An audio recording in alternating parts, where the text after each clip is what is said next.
Family में तो मतलब मैं ही हूँ जो पहली बार आईआईटी जाऊँगा। परसिवरेंस, कंसिस्टेंसी और हार्ड वर्क, ये 3 वर्ड से मैं अपनी जर्नी को पूरा सम अप कर सकता हूँ। जब क्लासरूम नहीं होता था तो 8 टू 10 आवर्स सेल्फ स्टडी करता था। सातों के सातों दिन मॉक टेस्ट होते थे हफ्ते में। तो ऐसा नहीं कि एक मिस कर दिया कि बहुत हो गया, सारे मॉक टेस्ट दिए थे। वो 6 घंटे पूरा दिमाग चलने लगता है। तो फाइनल एग्ज़ाम में भी ऐसा ही होता है कि आप फुल फोकस के साथ एग्ज़ाम दे पाते हैं। एडवांस की तो यही स्ट्रैटेजी थी कि जो लास्ट का 2 महीना था, सेशन 2 के बाद मेंस का, उसमें तो सिर्फ मॉक टेस्ट दो और केमिस्ट्री पढ़ो, बस यही स्ट्रैटेजी थी। मेरी लाइफ में ऐसा तो कुछ नहीं था कि एक ही पर्सन ने मेरी लाइफ शेप की हो, सारे लोगों ने मिलकर मेरी लाइफ शेप किया है। जैसे कि जैसे मेहनत इतनी खामोशी से करो कि आपकी सफलता शोर मचा दे। ये कहावत आपने सुनी होगी, लेकिन हमारे एलन के स्टूडेंट्स पे ये बिल्कुल चरितार्थ साबित होती है। जी हाँ, जेईई एडवांस 2026 का रिजल्ट आ चुका है। हर तरफ एलन के स्टूडेंट्स एक बार फिर से छा गए हैं और आज मेरे साथ स्टूडियो में भी एक ऐसा ही स्टूडेंट है जिसने अपने हार्ड वर्क, अपने कंसिस्टेंसी से प्रूफ कर दिया कि ठान लो तो कुछ भी मुमकिन है। नमस्ते, मैं हूं आपके साथ ज्योति पुष्पेंद्र सिंह। वेलकम करती हूं आज के हमारे शो में हमारे खास गेस्ट का, जिनका नाम है सुशांत अग्रवाल। सुशांत, बहुत बहुत स्वागत है आपका। Thank you ma'am. सुशांत, कैसा लग रहा है फाइनली 2 साल जिसके लिए आपने हार्ड वर्क किया वो अचीव आपने कर लिया है और फिर आप हमारे साथ स्टूडियो में बैठे हो। बहुत अच्छा लग रहा है, सालों की मेहनत फाइनली रंग लाई। तो जो कॉलेज पहले हम देखते थे रास्ते में, अब फाइनली मैं वहाँ पढ़ने जाऊँगा, तो बहुत अच्छा लग रहा है। फैमिली में कैसा माहौल है सुशांत? मतलब पेरेंट्स हमसे ज़्यादा खुश होते हैं ना? पेरेंट्स और सारे रिलेटिव्स सब बहुत खुश हैं और सब बधाइयाँ दे रहे हैं। ओके। तो सिबलिंग है अच्छा, कोई या सिंगल चाइल्ड हो? सिबलिंग है, आपसे बड़े हैं, बहन, छोटे हैं? छोटी बहन है। छोटी बहन है। वो कितना खुश है और क्या उसे एग्ज़ैक्टली ये रियलाइज़ेशन है कि आपने कितनी बड़ी अचीवमेंट हासिल की है? वैसे तो अभी वो 6th में ही है, तो उसे इतना पता नहीं है जेईई के हुँ। बारे में, लेकिन मतलब घर में बात चलती रहती है इसके बारे में, तो उसको लग रहा है कि भैया ने कुछ बहुत ही बड़ा अचीव किया है, ओके। तो वो भी खुश है। अच्छा, अब अगर आपकी फैमिली के बारे में जानना चाहूँ, मम्मी-पापा क्या करते हैं? और आप स्पेशली किससे इंस्पायर्ड हुए अपनी इस जर्नी में? यहाँ तक कैसे पहुँचे? मेरे मम्मी-पापा दोनों ही डॉक्टर हैं। पापा ऑन्को सर्जन और मम्मी न्यूरो सर्जन हैं, लेकिन ओके। फिर भी मैं इंजीनियर बनने के पीछे। ओके, तो कभी पेरेंट्स ने बोला नहीं कि इस प्रोफ़ेशन में जाना चाहिए? बहुत आई थिंक प्रेस्टीजियस एक प्रोफ़ेशन है, जहाँ लोग आपको डॉक्टर और एक गॉड की तरह ट्रीट करते हैं। ऐसा कभी आपके मन में ख़्याल आया कि मुझे भी करना चाहिए? हाँ, कुछ दिन पहले ही ख़्याल आया मतलब। कुछ दिन पहले मतलब आफ्टर जेईई एडवांस के एग्ज़ाम? ओके, कैसे? हम घूमने गए थे, तो वहाँ पर पापा के पेशेंट्स उनसे मिले और उन्होंने उन्हें खूब गिफ्ट्स दिए ओके, मतलब और वो एक बॉन्ड आपको नज़र आया। हाँ, तो बहुत रिस्पेक्ट उन्हें शो की, तो उससे मुझे लगा कि मतलब डॉक्टर की प्रोफ़ेशन में रिस्पेक्ट बहुत मिलती है। वैसे तो देखो हर प्रोफ़ेशन में रिस्पेक्ट और आपको जो आप अचीव कर सकते हो, जो आप जितना आप कैपेबल हो वो मिलता है। लेकिन डॉक्टर को लोग बहुत अलग नज़र से देखते हैं ना। आपने कैसे डिसाइड किया था फिर कि मुझे जेईई करना है या मुझे मैथ ही पढ़ना है? शुरू से ही बचपन से मेरा मैथ काफ़ी अच्छा था और मुझे मतलब प्रॉब्लम सॉल्विंग में मेरा दिमाग ज़्यादा चलता था रैदर दैन रटने वाले पार्ट में। ओके, तो इस वजह से मुझे केमिस्ट्री की इनऑर्गेनिक भी बेकार लगती थी। ओके। मतलब जहाँ भी आपको याद करके पढ़ना है वो कुछ अच्छा नहीं लग रहा है, राइट?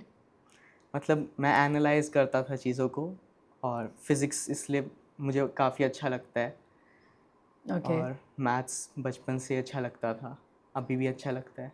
फैमिली में कोई और है जिसने इंजीनियरिंग करी हो? मतलब आप किससे इंस्पायर्ड हुए? आपको किसने गाइड किया? फैमिली में तो मतलब मैं ही हूँ जो पहली बार आईआईटी जाऊँगा। ओके। तो तो आपकी फैमिली में आपके कज़िन्स वग़ैरह हैं जो अब आपसे कुछ सीखना चाह रहे हैं? मतलब एक होता है ना, जब आप कुछ अचीव कर लेते हो तो हमारी बुआ या कोई भी आंटी वो स्पेशली कॉल करवाती है, बेटा अपने छोटे भाई को भी सजेस्ट कर देना, उसे भी थोड़ा गाइड कर देना। ऐसा कुछ एक्सपीरियंस कर रहे हो अभी? हाँ, कर तो रहा हूँ। ये भी एक अलग फीलिंग है कि आपको अचानक से लगता है कि अब कोई मुझसे एडवाइस ले रहा है। ओके। अच्छा, अब अपनी जर्नी को सुशांत आप कैसे देखते हो? मतलब परसिवरेंस, कंसिस्टेंसी और हार्ड वर्क, ये 3 वर्ड से मैं अपनी जर्नी को पूरा सम अप कर सकता हूँ। ओके। आई थिंक बहुत टफ जर्नी है, और जैसे हम हमेशा कहते हैं कि ये जो एंट्रेंस एग्ज़ाम है जेई के लिए, मतलब हर साल सोचो कितने लाखों बच्चे बैठते हैं, और उनमें से कुछ ही हैं जो मतलब टॉप 100 में होते हैं, टॉप 50 में होते हैं, और अपने आप में जी एडवांस को क्रैक करना ही एक बहुत बड़ी चीज़ हो जाती है। और ऐसे में अपने ड्रीम कॉलेज, जो आपको पता है कि हर किसी के लिए आसान नहीं है उस कॉलेज में जाना, आईआईटी दिल्ली, आईआईटी बॉम्बे, वहाँ पहुँचना एक अलग खुशी है। कैसा लग रहा है अभी? सारे फ्रेंड्स जो आपके आसपास आपकी क्लास में थे, सभी जा रहे हो? मतलब सब तो नहीं जा रहे, लेकिन दो मेरे बैच में 5 बच्चे थे, तो उनमें से 3 तो जा ही रहे हैं। साथ में जा रहे हो? हाँ। कितना मिस करोगे एलन क्लासरूम को? वो एक साथ में रोज़ आना, सेम यूनिफ़ॉर्म पहनना, सेम रूटीन हो जाता है आप लोगों का, सेम ही डाउट आ रहे होते हैं एक-दूसरे को। कभी-कभार तो ऐसा होता था कि हम सेम गलती कर देते थे। मतलब मॉक टेस्ट के बाद पता चल रहा है कि सबने सेम ही सिली मिस्टेक करी है। मुझे तो ऐसा लगता था हमारे दिमाग कनेक्ट हो चुके हैं। जनरली ऐसा हो जाता है एक जर्नी में रहते हुए, साथ में पढ़ते हुए? हुँ, होता है? होता है। सुशांत, फ्रेंड्स ज़रूरी हैं क्या इस जर्नी में? ज़रूरी है, क्योंकि आप हमेशा मतलब दिमाग पे लोड डाल के, स्ट्रेस डाल के तो पढ़ाई नहीं कर सकते। तो चिल करने के लिए फ्रेंड्स तो ज़रूरी हैं ही। क्या फ्रेंड्स कभी-कभी हँसी मज़ाक में बेस्ट एडवाइस कर देते हैं, मोटिवेट करते हैं? मतलब डायरेक्टली तो मोटिवेट नहीं करते, ऑफ लेकिन कोर्स। रोस्ट बहुत करते हैं। ओके। अच्छा, क्लासरूम का एक्सपीरियंस कैसा है? पीयर ग्रुप कितना इम्पोर्टेंट है, एक अच्छा पीयर ग्रुप? बहुत इम्पोर्टेंट है। एक अच्छे पीयर ग्रुप से क्या कुछ ऐसी चीज़ें हैं जो आपको लगता है कि सीखने को मिलती है, और प्लस आगे बढ़ने का एक मोटिवेशन भी मिलता है, बिकॉज़ हर कोई अच्छा कर रहा होता है?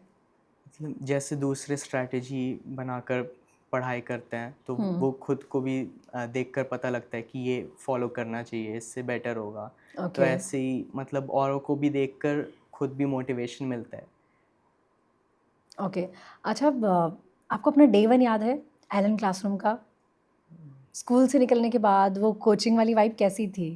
क्लासरूम का माहौल कैसा था? और फर्स्ट डे तो ऐसा नहीं होता है ना कि आप सबसे कनेक्ट कर जाओ, हुँ, है ना? सब लोग ही चुप-चुप होते हैं। याद है वो हाँ, दिन कैसा था? हाँ। सब मतलब उस दिन तो सब टीचर की बात एकदम ध्यान से सुन रहे थे, कोई आपस में बातचीत नहीं कर रहा था। ओके। मतलब आई तो थिंक फर्स्ट डे टीचर्स भी बहुत मोटिवेट ही कर रहे होते हैं ना कि अब आगे जाइए, एडवांस की प्रिपरेशन करनी है एंड ऑल। हाँ, मोटिवेट तो करते हैं, लेकिन हमारे टीचर पहले दिन से ही पढ़ाने लग गए थे। Okay. Allen faculties I think काफ़ी ज़्यादा ही डेडिकेटेड है। हाँ, ओके। अच्छा, कभी स्टार्टिंग डेज़ में, इनिशियल डेज़ में जब आप एलन आए थे, डाउट पूछने में हेजिटेट किया? क्योंकि हमने बहुत सारे बच्चों से सुना है मैंने कि तो कभी हेजिटेट नहीं किया। नाइस। मतलब जो भी डाउट होता था क्लास में ही सर से पूछ लेता था। उसके बाद इंतज़ार नहीं करता था कि अलग से डाउट काउंटर पे पूछूँगा, क्योंकि मुझे लगता था कि फिर टाइम वेस्ट ही होता है। और आप शायद तो भूल भी जाते हो। हाँ, भूल भी जाते हैं कि क्या डाउट पूछना था, तो उसी समय पूछ लेंगे तो बेटर रहेगा। तो आप टोटल कितने घंटे पढ़ाई करते थे?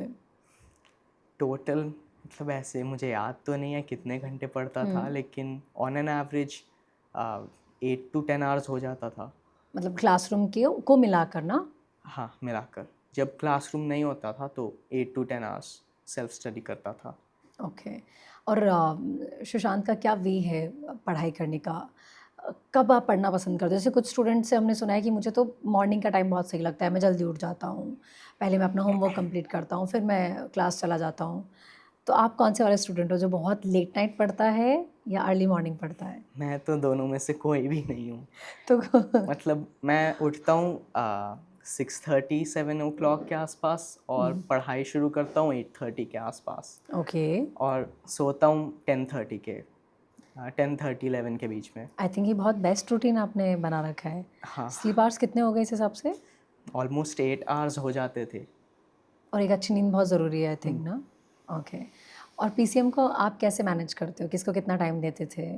और हमेशा तो ज़रूरी नहीं है कि सारे सब्जेक्ट ही अच्छे होते हों, कभी तो होता होगा ना कि अब मेरा ये सब्जेक्ट वीक चल रहा है, तो उस टाइम पे कैसे अपना रूटीन डिसाइड करते थे कि मैं कैसे पढ़ाई करूँगा? शुरुआत में तो केमिस्ट्री पे थोड़ा कम ध्यान दिया था, फिज़िक्स मैथ्स ही ज़्यादा करते रहते थे। जैसे मतलब कम ध्यान एज़ इन काम कंप्लीट कर लेता था, लेकिन एक्स्ट्रा खुद से नहीं पढ़ता था। ओके। और बाद में जब जैसे 12th आई, 12th में केमिस्ट्री का सिलेबस काफ़ी ज़्यादा बढ़ गया, तो केमिस्ट्री पे ज़्यादा फोकस कर दिया। ओके। और फिज़िक्स मैथ्स तो मतलब 11th में ही 12th का मोस्टली कवर कर लिया था, तो इस ओके। वजह से 12th में उतना थ्योरी पे ध्यान नहीं देना पड़ा, तो केमिस्ट्री पे ज़्यादा फोकस किया। और ओके। लास्ट के 1 महीने में तो पूरी केमिस्ट्री ही पढ़ता रहता था मैं। मतलब आपका फिज़िक्स और मैथ दोनों ही बहुत अच्छा है। हाँ, सुशांत, मॉक टेस्ट का आपका एक्सपीरियंस कैसा है? मॉक टेस्ट क्या हमेशा कंटिन्यू दिए हैं आपने या कभी कोई स्किप भी किया है? और मॉक टेस्ट एक अच्छे स्टूडेंट को क्या कुछ सिखाता है?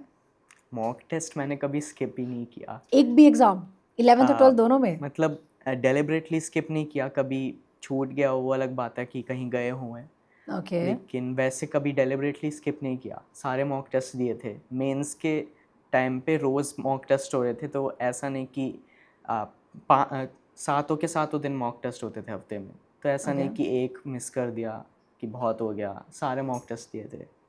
तो हमें बार-बार एग्ज़ाम देने से क्या क्या फ़ायदा होता है? लाइक एक जेईई स्टूडेंट अगर बताए। एक तो फ्लो बना रहता है कि आ, अब जैसे जेईई एडवांस 6 घंटे का है एग्ज़ाम, हुँ। उसमें सुबह से शाम हो जाती है, हुँ। तो मतलब एक फ्लो बना रहना बहुत ज़रूरी है।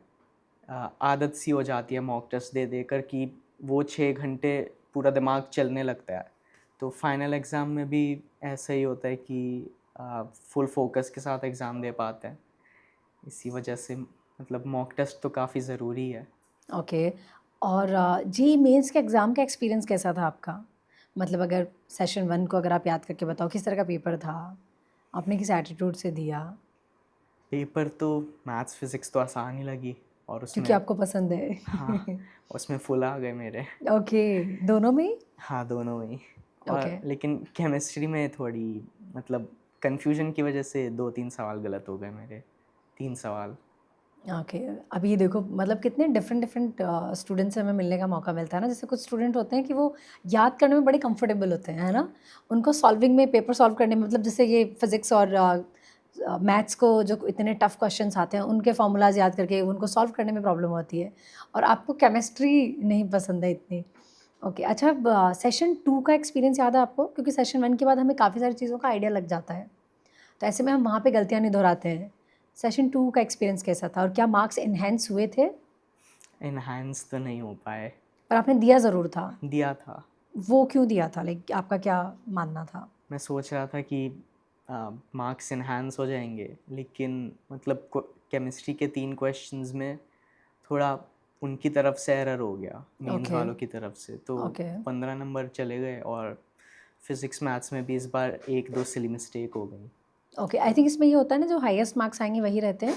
हुँ, तो सेशन 1 वाले मार्क्स ही कंसिडर हुए होंगे ना? हुँ। ओके। उसके बाद में एडवांस आ गया। एडवांस की स्ट्रैटेजीज़ क्या थी आपकी? एडवांस की तो यही स्ट्रैटेजी थी कि जो लास्ट का 2 महीना था, सेशन 2 के बाद मेंस का, उसमें तो सिर्फ़ मॉक टेस्ट दो और केमिस्ट्री पढ़ो, बस यही स्ट्रैटेजी थी। तो सारे मॉक टेस्ट उस टाइम पे भी दिए होंगे आपने ना? हाँ, रोज़ एटलीस्ट 1 मॉक टेस्ट देता था। और एलन में भी यहाँ पर सीबीटी मोड में मॉक टेस्ट होते थे, हर अल्टरनेट डे ओके। 2-2। तो तो वो भी दिए आपने? बहुत ही रिगरस मॉक टेस्टिंग थी लास्ट के 2 महीनों में। मतलब 12th के टाइम पे ही 1 साल में ही एटलीस्ट 100 मॉक टेस्ट दे दिए थे। आपको एक नंबर भी याद है? हाँ, मैंने लास्ट पेपर से 1 दिन पहले, जेईई एडवांस से 1 दिन पहले गिना था कितने टेस्ट दिए मैंने, और ओके। वो नंबर 100 से ज़्यादा मिला मुझे। ओके। आई थिंक एक बहुत बड़ा नंबर होता है, और सभी पेपर जो होते हैं एलन में, वो आप भी अपना एक्सपीरियंस बताना। हमने स्टूडेंट से सुना है कि जब मेन डे हम एग्ज़ाम देने जाते हैं तो हमें लगता है कि हमारे फैकल्टीज़ उनसे भी अच्छा पेपर बना पा रहे हैं, हुँ, राइट? मतलब यहाँ पे बहुत अच्छा लेवल आता है पेपर का। ये एलन में जो लास्ट आपने मेजर टेस्ट दिए होंगे जी एडवांस से पहले, वो किस तरह के पेपर थे? अच्छे लेवल के पेपर थे, लेकिन मतलब जो इस बार का जेईई एडवांस आ गया, वो वैसे ही लेवल का आ गया। हम्म। तो काफ़ी टफ था इस बार का काफ़ी टफ जेईई। था। हाँ, हाँ, अधिकतर स्टूडेंट्स से हमने सुना है काफ़ी टफ था। अच्छा, अब क्या कोई पैटर्न फॉलो होता है? जैसे जेईई एडवांस के आपने प्रीवियस ईयर के क्वेश्चन पेपर सॉल्व किए होंगे, हुँ। तो आपने क्या महसूस किया या क्या आपको एलन फैकल्टीज़ ने बताया? क्या कोई पैटर्न ऐसा फॉलो होता है कि 2 साल डिफ़िकल्ट आएगा फिर ईज़ी आ जाता है? क्या चल रहा है अभी? ऐसा कोई फिक्स्ड पैटर्न तो नहीं होता, हुँ। लेकिन यही है कि जो मॉड्यूल्स में क्वेश्चंस थे और जो टीचर्स ने क्वेश्चंस करवाए, जो टेस्ट में क्वेश्चंस थे उनसे ऐसी प्रैक्टिस हो गई कि फाइनल पेपर में कुछ ऐसा नया कॉन्सेप्ट नहीं लगा, कोई नया सवाल नहीं लगा, तो सारे ओके। सवाल होते गए। बस ये था कि लेंदी था, तो इस वजह से थोड़े 2-3 सवाल छूट गए।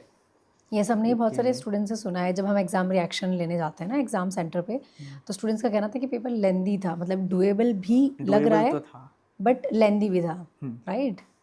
आपने उस पूरे दिन को कैसे मैनेज किया था सुशांत? कैसे इतना सही माइंडसेट रखना पड़ता है, क्योंकि पार्ट 1 दिया होगा, फिर ब्रेक टाइम होगा, फिर पार्ट 2 दिया है। उस दिन काफ़ी गर्मी थी, तो उसका पूरा इंतज़ाम करके, मतलब मैं बॉटल में शिकंजी लेकर गया था, उसमें ओके। बहुत सारी बर्फ़ डाल दी थी क्योंकि ओके। वो ट्रांसपेरेंट बॉटल अलाउ करते हैं, तो उसमें ठंडा ओके। तो रह नहीं सकता, तो बहुत सारी बर्फ़ डाली ताकि वो एटलीस्ट वो ठंडा जैसे रहे। भी हो हाँ, थोड़ा ठंडा रहे। और मेरे दादा आए थे मुझे मोटिवेशन और आशीर्वाद देने के लिए, एग्ज़ाम तो सेंटर पे हाँ, तो वो भी मेरे साथ गर्मी में बैठे रहे। आप उनसे कैसा बॉन्ड शेयर करते हो? मतलब काफ़ी क्लोज बॉन्ड है। जब भी मुझे दुख होता है तो वो सपोर्ट करते हैं, और मतलब बचपन में वो मेरे साथ खेला करते थे। बहुत सारी मेमोरीज़ हैं आपकी उनके हाँ, साथ ना? हाँ। ओके। अच्छा, आपने मुझे स्टार्टिंग में बताया था आपकी एक बहन भी है। उनके साथ किस तरह की नोक-झोंक होती है? जो मोस्टली सिब्लिंग्स में होती ही है और आई थिंक वो हम एन्जॉय भी करते हैं। कभी-कभार चिप्स के पीछे नोक-झोंक हो जाती है। बहुत छोटी-छोटी चीज़ों पे भी हो जाती है ना? हाँ, चिप्स, चॉकलेट इन्हीं सब चीज़ों पे होती है। वो कौन से वैसे स्टैंडर्ड में है अभी? 6th में है। 6th में है, तो एज गैप आई थिंक है, राइट? कितना है? Almost 7 years. वो आपसे इंस्पायर्ड हैं? कुछ कुछ ऐसा लगता है उनको कि मुझे भी करना है ये भैया ने जो किया है? इंस्पायर तो होती है। वो ओके, आपने लाइफ में अपना हीरो माना है किसी को? हीरो लाइक होता है ना कि हम किसी एक पर्सन को या किसी एक पर्सनैलिटी को देख के सोचते हैं कि यार मुझे लाइफ में ऐसा करना है, इनकी तरह बनना है। मेरी लाइफ में ऐसा तो कुछ नहीं था कि एक ही पर्सन ने मेरी लाइफ शेप की हो, सारे लोगों ने मिलकर मेरी लाइफ शेप किया है। जैसे कि जैसे पापा ने हमेशा ये सिखाया है कि आ, कभी हार नहीं माननी है। मम्मी ने भी ऐसे ही मम्मी ने हमेशा पढ़ाई पे फोकस करवाया, और जब भी मतलब क्लास चल रही होती थी तो वो मुझे खाना खिलाती थी। आई थिंक मम्मियों का ये वाला प्यार होता है ना, हाथ से हाँ, खाना खिलाना बच्चे को। हाँ। ओके। और पापा जो भी ज़रूरत का सामान होता था सब वाह! दिलाते थे, जो भी चाहिए होता था सब दिलाते थे, तो काफ़ी अच्छा लगता था। मतलब ये हाँ, ये मुझे लगता है कि एक पेरेंट्स का मेंटली सपोर्ट देना अपने बच्चे को बहुत ज़रूरी है। जितने भी फैकल्टीज़ हैं वो डेफ़िनेटली मेहनत करते हैं बच्चे के साथ कि वो हार्ड वर्क करे, उसको कोई डाउट आ रहा है तो हम उसके साथ रहें। लेकिन जो जो प्यार, जो ब्लेसिंग्स, जो मेंटली सपोर्ट उसे चाहिए वो फैमिली से मिलता है। वो बहुत ज़रूरी है कि पेरेंट्स उसे उस जर्नी में समझें, राइट? ओके। अच्छा, अब यहाँ के बारे में क्या कहोगे? एलन के साथ 2 साल हो चुके हैं आपको। ये 2 साल का एक्सपीरियंस कैसे रहा? फैकल्टीज़ से आपका किस तरह का बॉन्ड है? मिस करोगे उन्हें यहाँ से जाने के बाद? होता है ना कि एग्ज़ाम के बाद में कई बार फैकल्टीज़ के फ़ोन भी आते होंगे कि यहाँ से जाने के बाद याद करोगे ना, वापस आओगे ना? इस तरह का बॉन्ड है किसी से? हाँ, है? हमारे फिज़िक्स के टीचर से है ओके। और मैथ्स के टीचर से है। मतलब तीनों ही टीचर्स से है, लेकिन फिज़िक्स और मैथ्स के टीचर से थोड़ा ज़्यादा है। ओके। ये जो दिन है, ये क्लासरूम के, कभी वापस जीना पसंद करोगे? क्योंकि बीच-बीच में इवेंट्स होते रहते हैं ना, जब भी आप लोग यहाँ से पास आउट होके चले जाओगे तो एलुमनाइज़ को बुलाया जाता है ना, तो आना पसंद करोगे? बिल्कुल करूँगा। Victory carnival, victory celebration. Yes ma'am. Okay. अच्छा, अब स्टडी मटेरियल को लेकर क्या कहोगे? क्या एलन का स्टडी मटेरियल आपको इनफ लगा हमेशा, या लगा कि यार मुझे और भी पढ़ना चाहिए, मुझे कोई रेफरेंस बुक है वो पढ़नी चाहिए? मुझे तो एलन का study material more than sufficient लगा। मतलब एक अलमारी खरीदी थी अलग से किताबें रखने के लिए, वो तक पूरी भर गई। इतना स्टडी मटेरियल था? ये स्टार्टिंग हाँ, में मिल जाता है या बीच में भी मिला? मतलब पूरे 2 साल में कंटिन्यू होते-होते वो मतलब क्या-क्या स्टार्टिंग बुक्स में मिलती है बीच-बीच में? बीच-बीच में जैसे गाइडेड रिवीजन मिलता है, क्विज़ेज़ मिलती हैं, ओके। मतलब क्वेश्चन बैंक्स मिलते हैं बीच-बीच में, और थ्योरी वाली बुक्स साल की शुरुआत में मिल जाती हैं। ताकि आपकी प्रैक्टिस होती रहे। हुँ, आई थिंक रेसेस भी मिलती है ना? रेसेस भी पीवाईक्यूज़ मिलती हैं। सॉल्व करने के लिए भी मिलते हैं। ओके, तो काफ़ी सारे, तो पूरा मुझे लगता है कि आप पूरा पढ़ा एक अभी भी, या कुछ बाकी है सिलेबस? सिलेबस तो पूरा पूरा कवर हो किया। गया? हाँ, लेकिन ओके। सारी क्वेश्चन बैंक्स पूरे नहीं हो पाए। इतने सारे क्वेश्चंस थे। ओके, इसीलिए आपने कहा कि मोर देन सफिशिएंट है। हाँ। ओके। अच्छा, अभी क्या चल रहा है माइंड में? जे एडवांस के रिजल्ट के बाद, एग्ज़ाम के बाद इवन, क्या कुछ किया आपने? क्या फैमिली के साथ इधर-उधर कहीं घूमने गए? क्या प्लान किया? हाँ, 1 हफ्ते के लिए घूमने गया था पूरा कहाँ पे? अरुणाचल प्रदेश में। 2 वहाँ के साल में कहीं नहीं गए थे? गया तो था, लेकिन मतलब इतना लंबा ट्रिप कभी नहीं किया था। मैक्स टू मैक्स 2 या 3 दिन। ओके। तो स्पेशली प्लान किया हुआ था पहले से कि एग्ज़ाम के बाद मुझे जाना है? हाँ, और अभी एक्साइटेड हो कॉलेज के लिए, नई जर्नी के लिए? एक्साइटेड भी हूँ और थोड़ा-सा डर भी लग रहा है कि अब एकदम बड़े हो गए हैं, कॉलेज स्टूडेंट हो गए हैं। यस। कैसे? आई थिंक ये एक नया फेज़ है, नई जर्नी है हुँ, और नया एक्सपीरियंस है, बट अच्छी चीज़ ये है कि आप यहाँ से अपने बहुत सारे फ्रेंड्स भी लेके जाओगे, यस है मैम। ना? और इवन जो आपके सीनियर्स होंगे वो भी मोस्टली आप देखना आपको एलन से मिल जाएँगे, तो वो भी एक कम्फर्ट ज़ोन हो जाएगा आपके लिए। Yes ma'am. चलिए, बहुत-बहुत शुक्रिया सुशांत यहाँ आने के लिए और अपनी जर्नी हमारे साथ शेयर करने के लिए। वाक़ई बहुत मज़ा आया आपसे बात करके और उम्मीद करते हैं आप फ्यूचर में भी जो भी हासिल करो, अपने पेरेंट्स का नाम रोशन करो, अपने टीचर्स का नाम रोशन करो। क्या आप अंत में कुछ कहना चाहोगे? हुँ, नेक्स्ट ईयर जो जेईई को टारगेट करें, अगर आप उन्हें एडवाइस करना चाहो? मैं यही कहना चाहूँगा कि जो जेईई एडवांस की जर्नी है वो कंसिस्टेंसी पे बहुत मैटर करती है कि आप रोज़ कितना पढ़ रहे हो। ऐसा नहीं कि आप 2 दिन 10-12 घंटे पढ़ लिए और उसके बाद 3 दिन बस आराम करा। हुँ। आपको रोज़ पढ़ना पड़ेगा एटलीस्ट 8 आवर्स, मतलब वो डिपेंड करता है आप कितना एब्ज़ॉर्ब कर पाते हो, लेकिन आपको मेहनत बहुत करनी पड़ेगी, मतलब कभी ब्रेक नहीं लेना है आपको, ब्रेक नहीं लेना है। कंटिन्यू पढ़ना और है। ये है कि मोमेंटम आपको बिल्ड रखना पड़ेगा। ऐसा नहीं कि शादी में चले गए, उससे मोमेंटम ब्रेक हो जाता है और फिर वापस से मोमेंटम बिल्ड करने के लिए 1 हफ़्ता, 2 हफ़्ता जाता है।